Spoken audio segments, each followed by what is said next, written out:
एकतर्फी प्रेम भाग 1. वय वर्ष 40.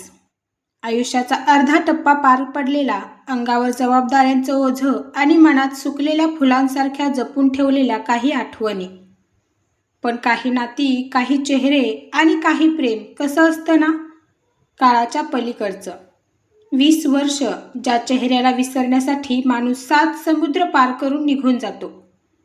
तोच चेहरा जेव्हा अचानक समोर येतो तेव्हा वयाची ती 40 वर्ष क्षणात विरघळून जातात आणि माणूस पुन्हा एकदा 20 वर्षांचा, तोच वेडा प्रेमात बुडलेला तरुण बनतो. नमस्कार रसिकांनो, प्रेमाची दुनियामध्ये तुम्हा सर्वांचे स्वागत. आज आपण ऐकणार आहोत एका अशा प्रियकराची कथा ज्यामध्ये प्रेम अथांग होतं पण एकतर्फी होतं. ज्याने तिच्या सुखासाठी स्वतःचं घर, देश आणि प्रेम सगळं काही सोडलं. पण 20 वर्षानंतर नियतीने खेळलेला खेळ आणि झालेली ती पुनर्भेट. चला तर मग ऐकूया विशाल आणि स्वाती यांच्या आयुष्याची एक हृदयस्पर्शी प्रेमकथा. एकतर्फी प्रेम भाग 1.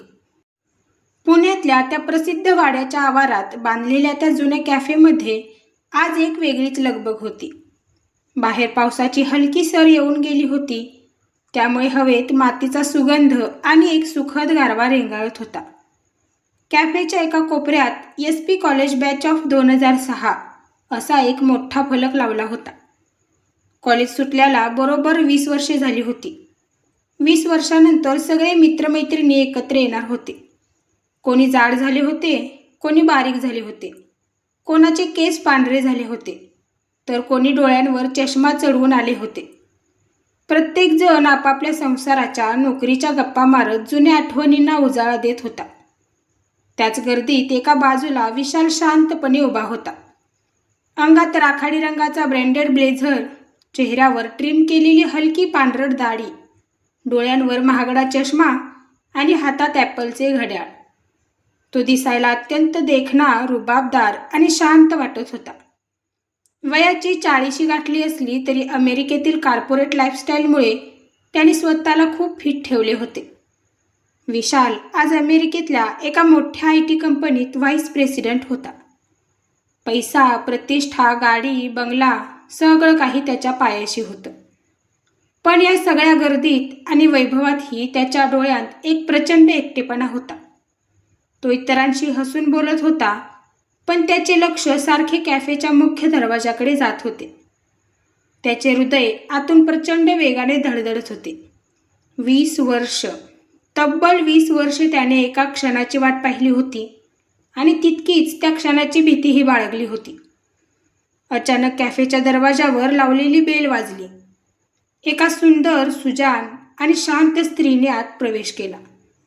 अंगावर फिक्कट गुलाबी रंगाची पैठणी साडी, गळ्यात नाजूक मंगळसूत्र, हातात काचेच्या हिरव्या बांगड्या आणि केसांचा व्यवस्थित बांधलेला अंबाडा. ती होती स्वाती. स्वातीच्या चेहऱ्यावरचे तेच जुने निष्पाप हसू अजूनही कायम होते. तिच्या डोळ्यांतील तीच चमक जी पाहून 20 वर्षांपूर्वी विशालचे हृदय पहिल्यांदा धडकले होते, ती आजही तशीच होती. स्वाती ती मूळची साताऱ्याची, अत्यंत मध्यमवर्गीय, सुजाण, लाजाळू पण स्वाभिमानी मुलगी. तिचे वडील शिक्षक होते, त्यामुळे तिच्या वागण्या बोलण्यात एक वेगळाच सुटसुटीतपणा आणि आदर होता. स्वातीला पाहताच विशालच्या हातातील कॉफीचा कप हलकासा थरथरला. त्याच्या अवतीभोवतीचा सगळा कोलाहल क्षणात शांत झाला. कॅफेमधील मित्रांचे आवाज, संगीताचा सूर, सगळं काही जणू म्यूट झालं. विशाल स्वतःचे वय, स्वतःचे मोठेपण, आपली 40 वर्षे सगळं काही विसरून गेला. तो पुन्हा एकदा 20 वर्षांपूर्वीचा तो 20 वर्षाचा कॉलेजचा मुलगा झाला, जो फक्त स्वातीच्या एका नजरेसाठी कॅन्टीनच्या कोपऱ्यात तासनतास थांबून राहायचा. विशालचे स्वातीवर कॉलेजच्या पहिल्या दिवसापासून जीवापाड प्रेम होते. तो मुंबईचा राहणारा, एका साध्या व्यापारी कुटुंबातील मुलगा. घरात कशाचीही कमतरता नव्हती. स्वभावाने तो प्रचंड हुशार, पण प्रेमाच्या बाबतीत अत्यंत लाजाळू होता. स्वाती जेव्हा वर्गात यायची तेव्हा विशालचे डोळे फक्त तिच्यावर खिळून राहायचे. तिच्यासाठी तो काहीही करायला तयार असायचा. लायब्ररीमध्ये तिच्यासाठी जागा पकडून ठेवण्यापासून ते तिच्या आवडीच्या लेखकांची पुस्तके शोधून आणण्यापर्यंत त्याने सगळे काही केले. पण हे प्रेम पूर्णपणे एकतर्फी होते. विशालने स्वातीला आपल्या मनातील भावना सांगण्याचे धाडस कधीच केले नाही. त्याला नेहमी वाटायचे, जर मी तिला सांगितले आणि तिने नकार दिला तर तिची मैत्रीही गमावून बसेल. कॉलेज संपले आणि एक दिवस विशालच्या जगावर जणू आभाळच कोसळले. त्याची आणि स्वातीची कॉमन बेस्ट फ्रेंड अनया हिने त्याला सांगितले की स्वातीचे लग्न ठरले आहे. तिच्या घरच्यांनी साताऱ्यातीलच एका चांगल्या मुलाशी म्हणजेच अनिलशी तिचे लग्न जमवले आहे. अनिल हा स्वभावाने अत्यंत व्यावहारिक, कडक आणि स्वतःच्या व्यवसायात मग्न असणारा माणूस होता. ही बातमी ऐकताच विशाल पूर्णपणे तुटून गेला. ज्या मुलीसोबत त्याने स्वतःचे संपूर्ण आयुष्य कल्पिले होते ती आता दुसऱ्या कोणाची तरी होणार. हा धक्का विशाल सहन करू शकला नाही. स्वातीचे लग्न पाहण्याची ताकद त्याच्यात नव्हती. त्यामुळे त्याने एक अत्यंत कठोर निर्णय घेतला. त्याने भारतातून पुढचे शिक्षण घेण्याचा विचार सोडून दिला आणि थेट अमेरिकेला जाण्याचा निर्णय घेतला. भारत सोडण्यामागे फक्त स्वातीचे लग्न हेच कारण नव्हते, तर घरच्यांशी झालेले मतभेदही होते. त्याचे आई-वडील त्याला कौटुंबिक व्यवसायात ओढू पाहत होते, तर विशालला स्वातीच्या आठवणींपासून दूर कुठेतरी पळून जायचे होते.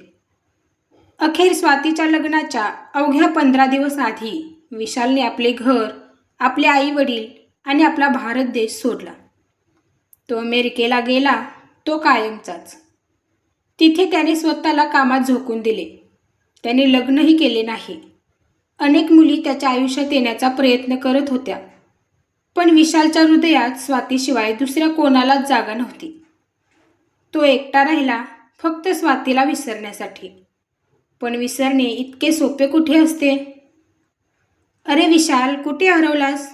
अमेरिकेतून आलास तरी तुझी ही शांत बसायची सवय काही गेली नाही ना?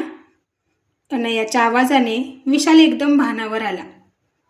अनया ही विशाल आणि स्वाती दोघांचीही बेस्ट फ्रेंड होती. कॉलेजमध्ये असताना तिला विशालच्या मनातील स्वातीबद्दलच्या भावना ठाऊक होत्या, पण तिने नेहमीच विशालला आधी स्वातीशी बोलण्याचा सल्ला दिला होता, जो विशालने कधी मानला नाही. काही नाही ग अनया, जुने दिवस आठवत होतो. काय मस्त दिवस होते ना ते? विशालने स्वतःला सावरत चेहऱ्यावर कृत्रिम हसू आणत म्हटले. तितक्यात स्वाती त्यांच्या दिशेने आली. विशालला पाहताच तिच्या चेहऱ्यावर एक आश्चर्याचा आणि आनंदाचा भाव उमटला. विशाल, तू? बाप रे, किती वर्षांनी! तू तर थेट अमेरिका गाठलीस आणि आम्हा गरिबांना विसरूनच गेलास. स्वातीने नेहमीच्याच मोकळेपणाने टोमणा मारला. विशालच्या घशाशी एक आवंठा आला. त्याला सांगायचे होते, मी तुला विसरण्यासाठीच तर तिथं गेलो होतो स्वाती, पण एक क्षणही असा गेला नाही जेव्हा तुझी आठवण आली नाही. पण तो काहीच बोलू शकला नाही. तो फक्त तिच्याकडे पाहत राहिला. स्वातीच्या डोळ्यांखाली आलेली हलकी काळी वर्तुळे आणि तिच्या चेहऱ्यावरील एक अनामिक थकवा विशालच्या नजरेतून सुटला नाही. ती हसत होती, पण त्या हसूमागे काहीतरी लपलेले होते. कशी आहे स्वाती? आणि अनिल कसा आहे? तुझा संसार कसा सुरू आहे? विशालने अत्यंत जड अंतकरणाने अनिलचे नाव घेतले. मी बरे आहे रे. अनिल पण ठीक आहेत. त्यांचा साताऱ्यात कपड्यांचा मोठा व्यवसाय आहे ना, त्यामुळे ते खूप व्यस्त असतात. या गेट टुगेदरला पण ते येणार होते, पण ऐनवेळी कामामुळे त्यांना येता आले नाही. स्वातीने उत्तर दिले. तिच्या आवाजात एक प्रकारची उदासीनता होती, जी विशालला लगेच जाणवली. त्या संध्याकाळी सगळ्यांनी खूप गप्पा मारल्या, फोटो काढले, जुनी गाणी गायली.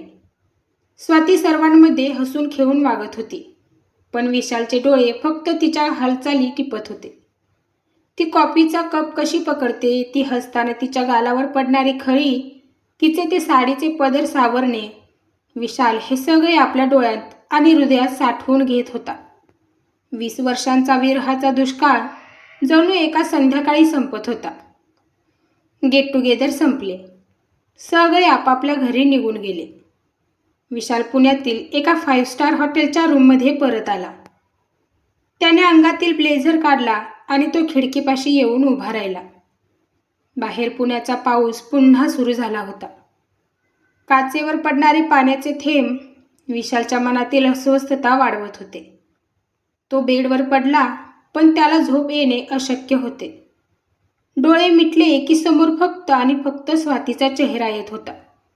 20 वर्ष त्याने स्वतःला समजावले होते की तो स्वातीला विसरायचे आहे.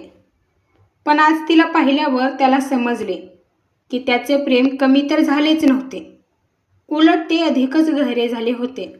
आता परिस्थिती बदलली होती. तो तिला रोज पाहिल्याशिवाय, ती कशी आहे, तिचे आयुष्य कसे चालले आहे हे जाणून घेतल्याशिवाय शांत बसूच शकत नव्हता. तिच्या डोळ्यांतील ती अस्वस्थता त्याला आतून पोखरत होती.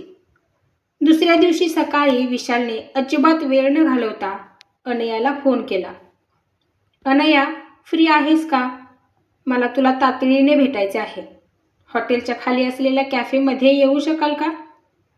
अनयाला विशालच्या आवाजातील अस्वस्थता समजली. ती अर्ध्या तासात तिथे पोहोचली. कॅफेमध्ये दोघे समोरासमोर बसले होते. विशालने कॉफीची ऑर्डर दिली आणि थेट मुद्द्यावर आला. अनया, मला स्वातीबद्दल जाणून घ्यायचे आहे. ती खरोखर आनंदी आहे का गं? काल तिने जेव्हा अनिलचे नाव काढले तेव्हा तिच्या डोळ्यात मला आनंद दिसला नाही. काहीतरी चुकते असे मला सारखे वाटते. अनयाने एक दीर्घ श्वास घेतला. तिने विशालकडे पाहिले. तिला माहीत होते की विशाल आज इतक्या वर्षानंतर ही स्वातीवर तितकेच प्रेम करतो. विशाल, तू अजूनही तिच्यावर? अनयाने वाक्य अपूर्ण सोडले. हो अनया, मी आजही तिच्यावर तेवढेच किंबहुना त्याहून अधिक प्रेम करतो. मी अमेरिकेला गेलो, स्वतःला संपत्तीच्या गर्दीत हरवून बसलो, पण माझं हृदय याच मातीत तिच्याकडे सोडून गेलं होतं. प्लीज मला सांग, स्वातीच्या आयुष्यात काय चाललं आहे? विशालचा आवाज गंभीर झाला होता. अनयाने टेबलवर ठेवलेला पाण्याचा ग्लास घेतला, एक घोट घेतला आणि बोलायला सुरुवात केली. विशाल, स्वातीचे आयुष्य वरून दिसते तितके सोपे आणि सुखी नाही रे. अनिल हा एक अत्यंत कडक, संशयी आणि व्यावहारिक माणूस आहे. त्याला फक्त पैसा आणि त्याचा व्यवसाय समजतो. लग्नाच्या सुरुवातीच्या वर्षात सगळं ठीक होतं, पण हळूहळू अनिलचे खरे रूप समोर आले. विशाल एकाग्रतेने ऐकत होता. त्याचे हात रागाने आवळले जात होते. अनिल स्वातीला मानसिक त्रास देतो. तिला घराबाहेर पडण्याचे, नोकरी करण्याचे स्वातंत्र्य नाही. स्वाती इतकी हुशार असूनही तिला फक्त 4 भिंतींच्या आत बंदिस्त करून ठेवले आहे. अनिल तिच्यावर सतत संशय घेतो. तिच्याशी धड 2 शब्द प्रेमाने बोलतही नाही. त्याला हवे तसे तिच्यासोबत वागतो. स्वाती फक्त तिच्या मुलासाठी म्हणजेच आरवसाठी हा सगळा त्रास सहन करत आहे. आरव आता हॉस्टेलला असतो, त्यामुळे ती घरात अगदी एकटी असते.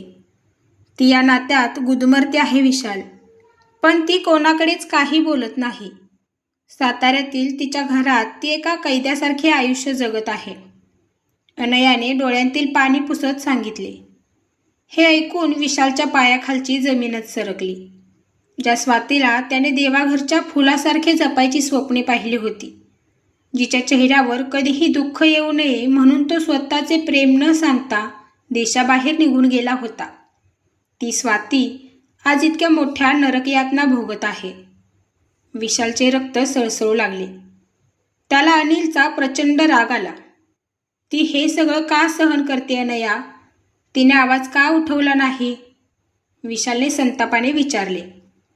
तिचे वडील शिक्षक आहेत विशाल. त्यांची समाजात एक पत आहे. साताऱ्यासारख्या शहरात घटस्फोट किंवा कौटुंबिक वादाकडे अजूनही वेगळ्या नजरेने पाहिले जाते. वडिलांच्या प्रतिष्ठेसाठी आणि मुलाच्या भविष्यासाठी ती स्वतःचे आयुष्य पणाला लावून जगत आहे, अनयाने स्पष्ट केले. अनयाचे बोलणे ऐकल्यावर विशाल शांत झाला, पण ही शांतता वादळापूर्वीची होती. त्याच्या डोळ्यात आता विरहाच्या अश्रूऐवजी एक वेगळी चमक आणि जिद्द दिसत होती. त्याने ठरवले की आता तो गप्प बसणार नाही. 20 वर्षापूर्वी त्याने पळून जाण्याची चूक केली होती, ज्याची किंमत स्वातीला चुकवावी लागली होती. पण आता तो ती चूक पुन्हा करणार नव्हता. अनया, स्वाती सध्या कुठे आहे? ती साताऱ्याला कधी निघणार आहे? विशालने विचारले. ती आज संध्याकाळच्या बसने साताऱ्याला निघणार आहे. ती तिच्या मावशीकडे थांबली आहे, अनयाने सांगितले. ठीक आहे अनया, मला स्वातीचा नंबर हवा आहे आणि मला वचन दे आपल्यामध्ये जे काही बोलणे झाले ते स्वातीला समजणार नाही, असे विशाल म्हणाला. अनयाने होकार दिला आणि स्वातीचा नंबर विशालला दिला. अनया निघून गेल्यावर विशाल आपल्या रूममध्ये आला. त्याने खिडकीबाहेर पाहिले. पाऊस थांबला होता आणि ढगांआडून हलकेसे ऊन बाहेर पडत होते. विशालने मनात एक पक्का निश्चय केला. स्वातीचे आयुष्य यापुढे दुःखात जाऊ द्यायचे नाही. ती त्याचे प्रेम स्वीकारो वा न स्वीकारो, त्याचे हे एकतर्फी प्रेम आता तिला या दुःखातून बाहेर काढण्यासाठी काहीही करायला तयार होते. त्याचे तिच्यावरचे प्रेम स्वार्थी नव्हते. त्याला तिला मिळवायचे होते की नाही हा नंतरचा भाग होता, पण तिला आनंदी पाहणे हे त्याचे पहिले ध्येय होते. विशालने त्याचा फोन हातात घेतला. स्वातीचा नंबर सेव्ह केला. त्याचा हात स्वातीला मेसेज करण्यासाठी थरथरत होता. त्याने टाईप केले. हाय स्वाती, मी विशाल. कालची भेट खूप छान होती. साताऱ्याला निघण्यापूर्वी एकदा कॉफीसाठी वेळ मिळेल का? मेसेज सेंड झाला. विशालचे हृदय पुन्हा एकदा जोरात धडधडू लागले. 20 वर्षानंतर सुरू झालेला हा प्रवास आता कोणत्या वळणावर जाणार होता हे कोणालाच ठाऊक नव्हते. पण एका गोष्टीची खात्री होती की या एकतर्फी प्रेमाची अथांगता आता स्वातीच्या आयुष्यातील अंधार दूर करण्यासाठी सज्ज झाली होती. तब्बल 20 वर्षानंतर विशालला त्याची स्वाती तर दिसली, पण या स्वातीच्या चेहऱ्यावरच्या हसण्यासाठी त्याने स्वतःचं आयुष्य पणाला लावलं होतं. ती स्वाती आज एका बंदिस्त कोंदणात गुदमरत होती. अनिल नावाच्या एका व्यावहारिक आणि संशयी माणसाच्या विळख्यात तिचं आयुष्य कोमेजून गेलं होतं.